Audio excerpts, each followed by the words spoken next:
Avevano lasciato un Racalmuto per trasferirsi nel Catanese, un taglionetto con un passato scandito da mafia, processi e condanne, un presente per la famiglia Gagliardo fatto però di grosse difficoltà. Ieri pomeriggio la tragedia, improvvisa ma forse annunciata, una tragedia archiviata come figlia della disperazione.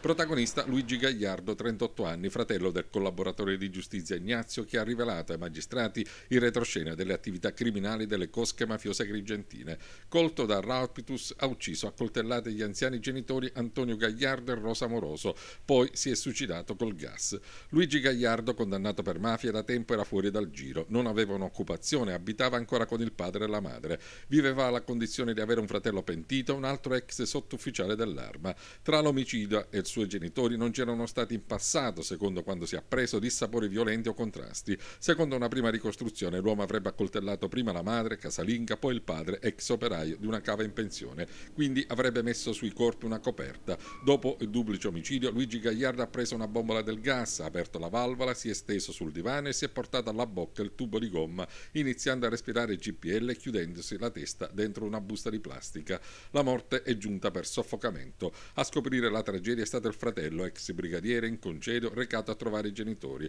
Non avendo risposte e non potendo entrare nell'abitazione, ha chiesto aiuto ed ha trovato una scena agghiacciante. Luigi Gagliardo era stato condannato a 4 anni e 3 mesi di reclusione nell'ambito del processo antimafia Domino 2 alle cosche agrigentine, sentenza divenuta definitiva nel febbraio 2010. Nello stesso processo è stato condannato a 9 anni e 10 mesi di reclusione anche suo fratello Ignazio, imputato però nella qualità di pentito.